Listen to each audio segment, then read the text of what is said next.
Assalamualaikum warahmatullahi wabarakatuh. Innal hamdalillah nahmaduhu wa nasta'inuhu wa nastaghfiruh wa na'udzu billahi min syururi anfusina wa min sayyiati a'malina. May yahdihillahu fala mudhillalah wa may yudlil fala hadiyalah. Wa asyhadu an la ilaha illallah wahdahu la syarikalah wa asyhadu anna Muhammadan abduhu wa rasuluh. Allahumma shalli wa sallim ala nabiyyina Muhammad wa ala alihi wa sahbihi ajma'in amma ba'd. Jamaah sekalian hafizakumullah, para pemirsa, para peserta kajian seni interaksi Rasulullah SAW atau dari kitab Kaifa Amalahum Sallallahu Alaihi Wasallam karya Syekh Muhammad Soleh Al-Munajjid Hafizahullah Ta'ala. Pada kesempatan kali ini, insya Allah kita akan melanjutkan pembahasan kita pada bahasan di buku Seni Interaksi Rasulullah Sallallahu Alaihi Wasallam atau Kaifa Amalahum Sallallahu Alaihi Wasallam. Yang pada kesempatan kali ini kita akan masuk babnya baru atau sub-bab yang baru, yaitu interaksi Nabi Muhammad SAW dengan orang yang sudah berusia lanjut. Interaksi Nabi Muhammad SAW dengan orang-orang yang lanjut usia. Kibarisin, ta'amulun Nabi SAW ma'akibarisin. Interaksi Nabi Muhammad SAW dengan orang yang sudah lanjut usia. Bahasan ini, kalau kita perhatikan, berkaitan dengan bahasan yang masih berhubungan dengan sebelumnya dan sesudahnya. Yang disusun oleh Syekh Muhammad Shalih Al-Munajjid pada buku ini, interaksi Nabi SAW setelah sebelumnya membahas dengan kaum wanita. Dan setelah bahasan ini dengan anak-anak, beliau menempatkan pembahasan interaksi Nabi Muhammad SAW dengan lansia atau lanjut usia pada posisi setelah interaksi dengan wanita dan sebelum interaksi dengan anak-anak. Dan kita ingin melihat bagaimana Nabi Muhammad SAW berinteraksi dengan orang dari berbagai kalangan. Dari berbagai kalangan usia. Nah, kita akan lihat sama-sama di sini, dan kita akan lihat dari buku yang semua kita sudah ketahui bersama. Buku ini, ya, karya Syekh Muhammad Shalih Al-Munajjid, buku aslinya berjudul Kaifa Amalahum Sallallahu Alaihi Wasallam. Nah, pada bahasan ini kita akan masuk pada bagian yang kalau di bukunya kita lihat dari babnya, ini masuk dalam bab 5. Di bab 5 ada interaksi Nabi Muhammad SAW dengan kaum wanita. Setelah itu interaksi Nabi Muhammad SAW dengan orang yang berusia lanjut atau lansia. Kemudian interaksi Nabi SAW dengan anak-anak. Jadi ada 3 subbab. Yang pertama dengan wanita, yang kedua dengan lansia, yang ketiga dengan anak-anak. Baru nanti setelah itu pindah ke bab ke-6, interaksi Nabi SAW dengan hewan atau dengan binatang. Dan itu bab yang terakhir di buku ini sampai dengan bab yang ke-6. Ya. Nah, mari kita lihat sama-sama di sini bagaimana Syekh Muhammad Shalih Al-Munajjid memaparkan bahasan Kaifa Amalahum Sallallahu Alaihi Wasallam pada bagian bab kelima di sub-bab kelima, yaitu Ta'amulun Nabi Sallallahu Alaihi Wasallam ma'akibarisin. Interaksi Nabi Muhammad Sallallahu Alaihi Wasallam dengan orang yang sudah lanjut usia. Atau yang berusia lanjut. Kakek-kakek, nenek-nenek, ya, datuk, atau istilah-istilah yang sudah lazim kita kenal di masyarakat kita. Tentu kalau penamaan di setiap daerah, setiap wilayah bisa berbeda-beda. Di Jawa Barat aki-aki, nini-nini, ya. Kalau di Jawa, bisa di Jawa Tengah, Jawa Timur, ada istilah eyang, eyang kakung, eyang putri, biasa dipanggil kalau oleh anak-anak atau cucunya yang akung, yang uti. Kemudian nanti di tempat yang lain ada panggilannya datuk, nenek. Ya, kemudian di tempat yang lain ada istilah yang lain. Ya, kita tidak perlu membahas terlalu panjang istilah-istilah ini. Yang jelas bisa dipahami ketika disebutkan kibarisin, orang yang sudah lanjut usia, ya, yang dimaksud di situ ya sudah langsung bisa dipahami siapa orang yang dimaksudkan dalam bahasan kita ini. Nah, kemudian sekarang kita coba lihat ulasan yang ada dalam bahasan ini. Mari kita lihat di buku yang ada di hadapan kita ini. Kita tidak akan membacakan versi bahasa Arabnya, tapi kita langsung coba lihat terjemahnya. Faqad madat sunnatullahi ta'ala fil insani. Kita tidak akan bacakan satu persatu karena tentu akan terlalu panjang kalau membacakan lalu baru diterjemahkan. Tapi kita langsung sampaikan isinya. Bahwa sudah menjadi sunnatullah yang dijalani oleh manusia,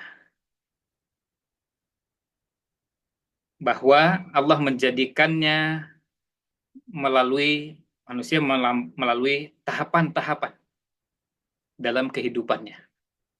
Tahapan yang beragam, tahapan yang berbeda-beda dalam kehidupan atau perjalanan kehidupannya di dunia. Dimulai dari sejak bayi yang lemah, lalu menjadi syaban qawiyan, jadi seorang pemuda yang gagah dan kuat, dan akhirnya sampai syaikhan dha'ifan, sampai akhirnya menjadi orang yang berusia lanjut atau seorang lansia yang lemah. Dan itu kita bisa lihat pada firman Allah SWT di surah Ar-Rum ayat 54. Allahul ladzi khalaqakum. Allahul ladzi khalaqakum. Allah yang telah menciptakan, ya Allah dialah yang telah menciptakan kamu sekalian min dha'fin, dari lemah. Tadi ketika bayi kita semua tidak berdaya, betapa lemahnya kita. Selanjutnya, summa ja'ala min ba'di dha'fin quwwatan.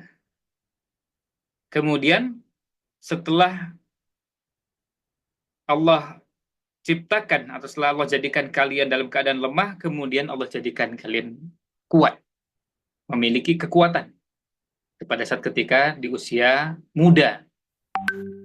Tsumma ja'ala min ba'di quwwatin dha'fa wa syaibah. Kemudian Allah menjadikan atau Allah menciptakan sesudah kuat itu kembali lemah dan beruban.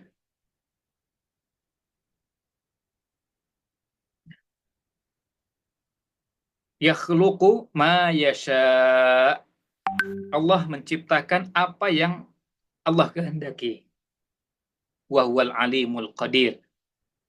Dan Allah Maha mengetahui lagi Maha kuasa.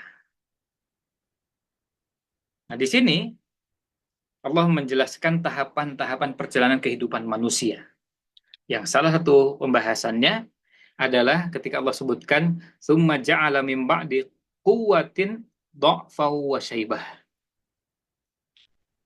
Jadi setelah tadinya kuat, Allah ciptakan kemudian lemah dan bukan cuma lemah, beruban, yang sudah berusia lanjut. Dan itu menjadi kehendak Allah Subhanahu wa taala. Yakhluqu ma yasha. Artinya Allah bisa saja menciptakannya tidak dengan tahapan-tahapan seperti itu. Itu semua jadi kehendak Allah Subhanahu wa taala. Tidak ada satupun di antara kita yang sanggup menolak situasi dan kondisi seperti itu. Karena itu memang jadi kehendaknya Allah Subhanahu wa taala. Nah, kemudian kita lihat lanjutannya di sini. Nah, kita lihat lanjutan di sini. Islam sangat menekankan agar memberikan perhatian terhadap orang yang sudah mencapai tahapan lanjut usia. Dan orang yang berada pada usia ini berhak untuk mendapatkan takrim, berhak mendapatkan perlakuan untuk dimuliakan dan mendapatkan perhatian khusus. Kenapa? Karena hal tersebut melekat pada yang bersangkutan, kondisinya yaitu kondisi lemah, punya sifat lemah, memerlukan orang yang melayani, memerlukan orang yang ikut mengurusi. Jadi ini menjadi kebutuhan. Oleh karena itu, tahapan usia ini adalah tahapan yang kritis dalam siklus kehidupan manusia. Artinya dia perlu ada yang mengurusi dan melayani. Nabi Muhammad SAW mengajarkan kepada kita sebuah doa. Doanya, Allahumma inni a'udzubika minal ajzi wal kasali wal jubni wal harami. Ya Allah, aku berlindung kepadamu. Allahumma ya Allah, inni a'udzubika, sesungguhnya aku berlindung kepadamu minal ajzi, dari ketidakberdayaan, dari lemah. Maksudnya lemah melakukan kebaikan. Wal kasali, dan malas. Wal jubni, dan takut. Wal harami, dan tua. Haram itu tua renta. Karena orang bisa saja berusia tua tetapi tetap produktif. Berusia tua tapi tetap segar.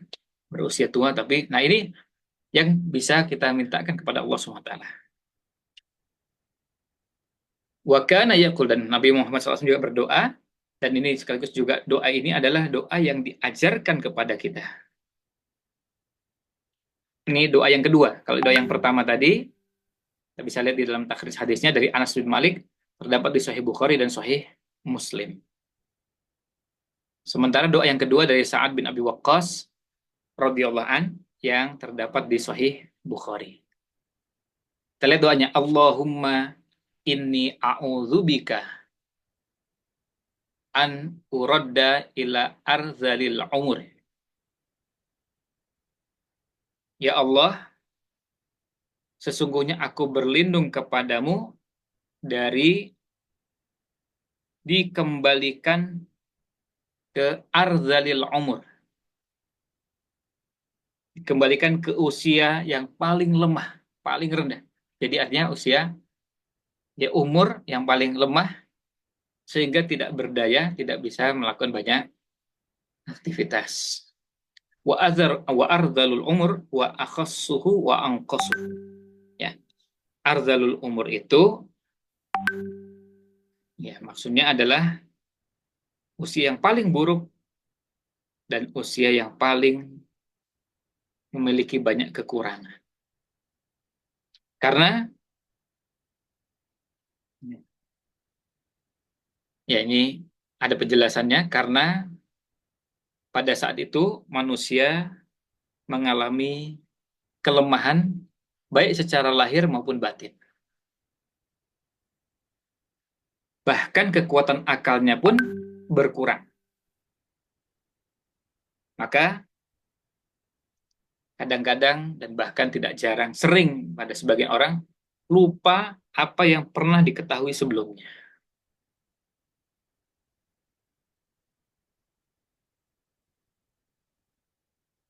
Kemudian Imam Nawawi, ini kalau yang sebelumnya tadi ini, 3, ini penjelasan dari Syekh As-Sa'di. Selanjutnya penjelasan dari Imam An-Nawawi yang terdapat di syarah Sahih Muslim. Di sini Nabi Muhammad SAW jelaskan tentang, tadi kan Allahumma inni a'udzubika, jadi berlindung. Maka Imam Nawawi rahimahullah ta'ala mengatakan bahwa alasan mengapa beliau berlindung kepada Allah Subhanahu wa taala dari dikembalikan kepada arzalil umur.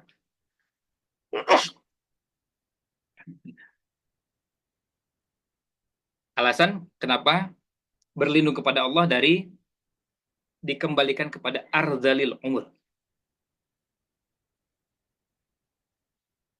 Pada usia yang paling lemah. Karena di usia ini manusia mulai kehilangan kemampuan-kemampuan baik yang bersifat eh, psikologis, mental, maupun yang berkaitan dengan fisiknya.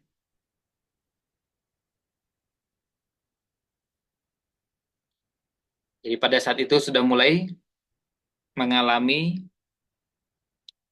situasi mulai kurang eh, kemampuan akalnya, kadang-kadang tidak bisa berpikir sejernih sebaik ketika dulu masih muda. Kemudian kondisi fisiknya, inderanya sudah tidak lagi sepeka ketika dulu masih muda, gesit seperti masih muda, begitu usia lanjut sudah tidak lagi seperti itu. Termasuk juga mengalami penurunan dalam memahami, ya, dan menangkap sesuatu. Ketika melihat sebagian pemandangan pun jadi tidak lagi bisa seperti ketika masih muda dulu. Karena bisa jadi matanya sudah tidak jelas seperti ketika dulu masih muda. Termasuk juga mengalami kelemahan dalam melakukan berbagai ketaatan dan abai atau lalai dalam beberapa ketaatan. Ini yang dialami ketika sudah tua.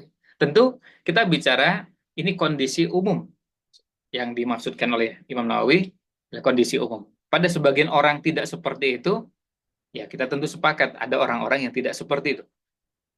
Tapi ini kondisi yang umum. Oleh karena itu, Rasulullah Shallallahu Alaihi Wasallam berinteraksi secara khusus dengan orang-orang yang lanjut usia dan memberikan perhatian dengan perhatian yang sangat besar. Ya, perhatian yang sangat besar,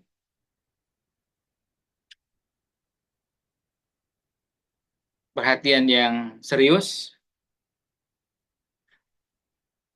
meskipun kalau secara umum kita katakan bahwa Rasulullah SAW berinteraksi baik dengan semua kalangan. Artinya dengan anak-anak, dengan kaum wanita, dengan yang muda, semuanya sama. Tetapi ada perhatian khusus kepada orang tua untuk menjadi pembelajaran bagi kita. Nah, tetapi ini meskipun secara umum tadi sama akhlak beliau kepada semua orang yang baik, tetapi kepada orang tua beliau amat belas kasih dan amat sayang serta bersikap lemah lembut kepada lansia, ya kepada orang yang sudah lemah, anak-anak, kaum wanita, termasuk orang-orang yang sudah lanjut usia. Kepada orang yang lemah itu bisa jadi anak-anak seperti anak-anak ya anak-anak kecil, mereka nggak punya kemampuan ini itu karena maklum namanya anak kecil apalagi di usia bayi. Demikian pula kaum wanita punya keterbatasan pada hal-hal tertentu, termasuk juga dengan orang-orang yang sudah lanjut usia. Nah, ini pengantar untuk bahasan kita ini. Nah, selanjutnya kita akan lihat yang berwarna hijau ini adalah contoh interaksi Nabi Muhammad SAW dengan orang-orang yang sudah berusia lanjut. Macam subbab atau subjudul ya dalam subbab ini agar masing-masing pokok-pokok pikiran itu bisa dipahami dengan baik.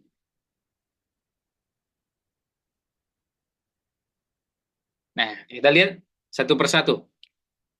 Dimulai dari yang pertama. Nah, ini untuk judul saya akan membacakan. Waqad addan nabiyyu sallallahu alaihi wasallam ar-rajul al-kabira min khairin nasi idza hasuna amaluhu. Nabi Muhammad sallallahu alaihi wasallam menilai bahwa sebaik-baik orang adalah yang berusia lanjut jika amalannya baik. Jadi Nabi Muhammad SAW menganggap seorang lansia adalah manusia yang terbaik jika perilakunya baik adanya. Kita lihat di sini hadis Abu Bakrah radhiyallahu an. Ada seorang laki-laki datang menemui Rasulullah Shallallahu Alaihi Wasallam lalu bertanya, Ya Rasulullah, ayyun nasi khairun? Wahai Rasulullah, siapakah orang terbaik? Lalu beliau jawab, Man tola umruhu wa hasuna amaluhu. Orang yang paling baik di antara umat manusia adalah mereka yang umurnya panjang dan amal perbuatannya baik.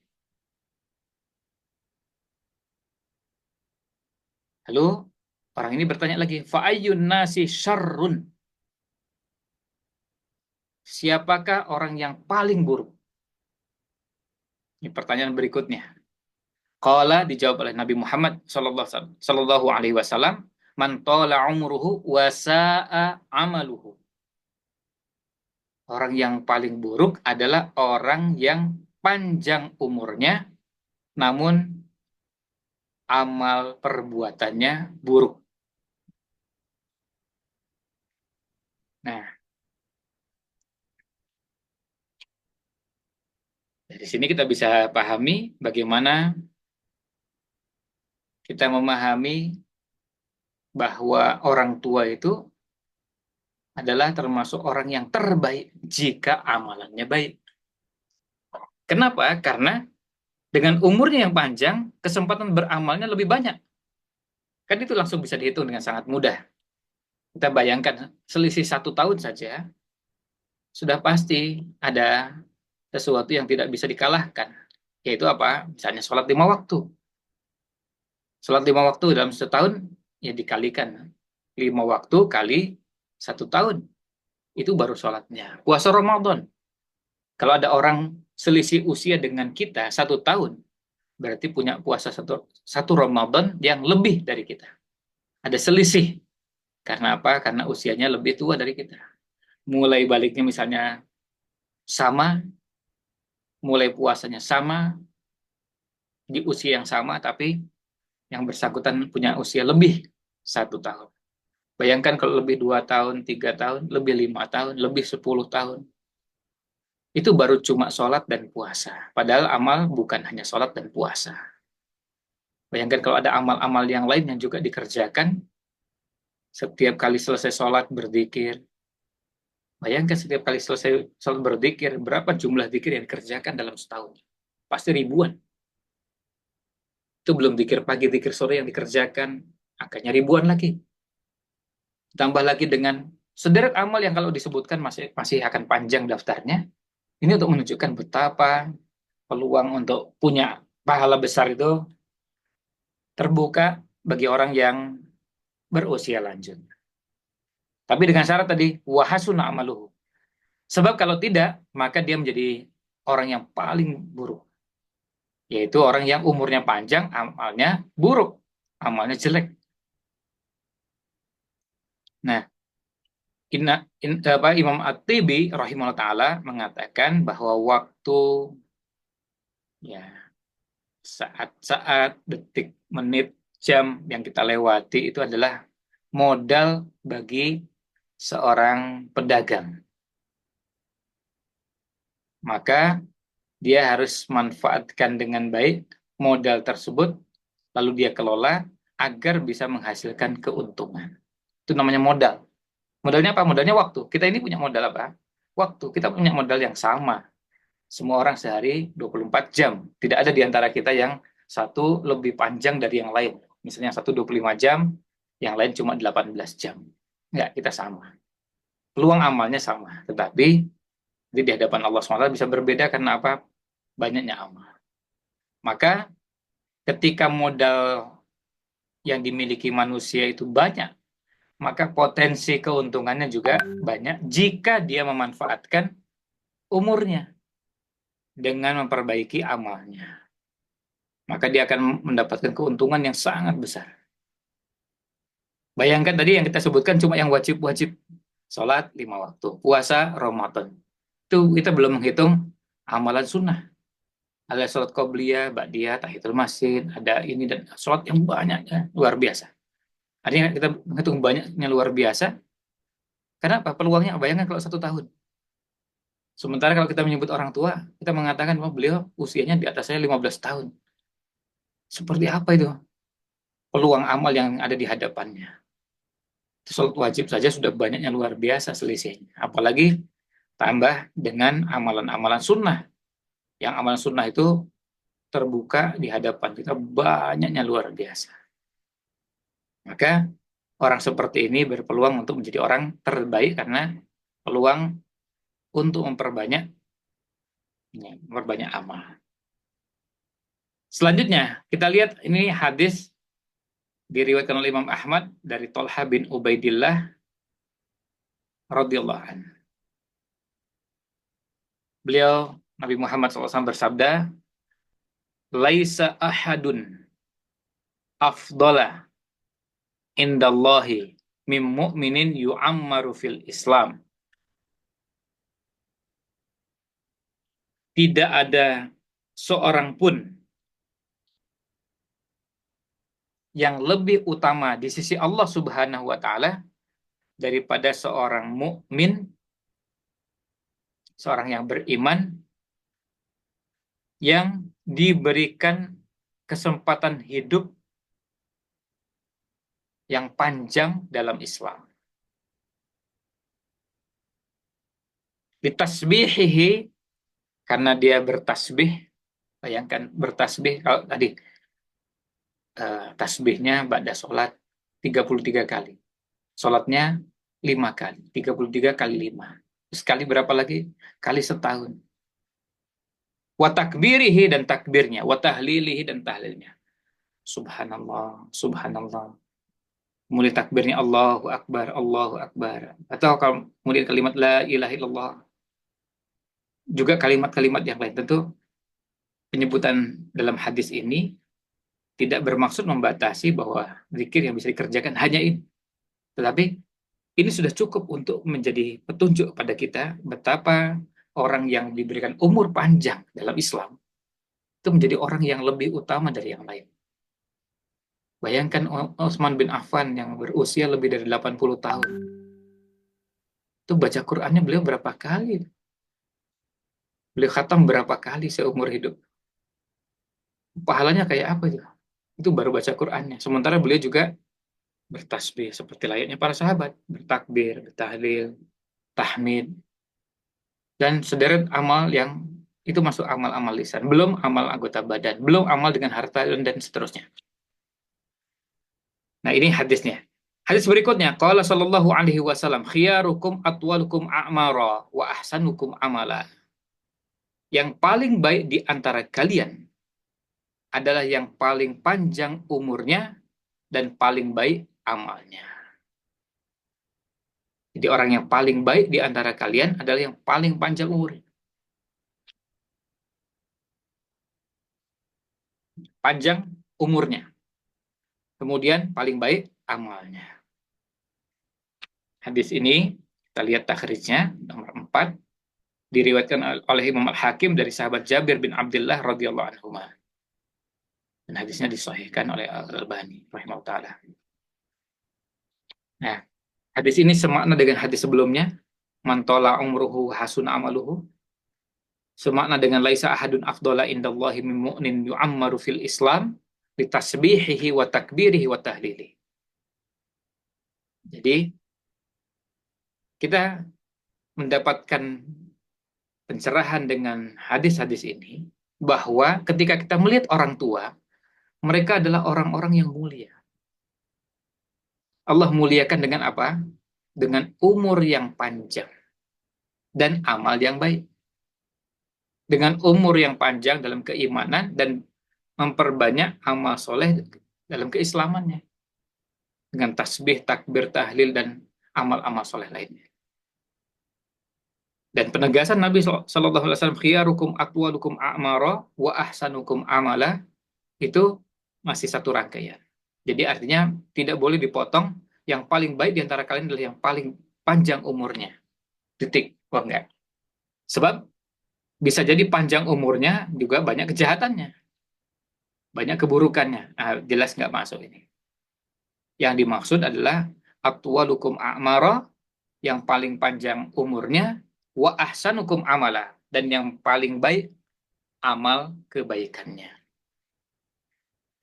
Nah, dari pengantar ini, kemudian ulasan pada subjudul yang pertama, yaitu Rasulullah SAW menilai bahwa sebaik-baik orang adalah yang berusia lanjut jika amalannya baik. Kata jika amalannya baik itu untuk menunjukkan kepada kita bahwa ada yang istimewa pada orang tua. Ada yang istimewa pada lansia ketika mereka terus memperbanyak amalnya. Apalagi pada sebagian orang tua di beberapa tempat, termasuk di negeri kita, ada yang ketika sudah berusia lanjut dan pensiun, akhirnya kesempatan beramal itu menjadi lebih baik daripada sebagian kita yang masih muda, yang masih punya kesibukan-kesibukan yang lain. Mereka akhirnya apa? Sibuk dengan aktivitas ketaatan dan ibadah. Kita dapati ada sebagian orang tua, isinya pengajian dan pengajian. Online dan offline. Terus kesibukannya kesibukan-kesibukan yang berhubungan dengan kemaslahatan umat.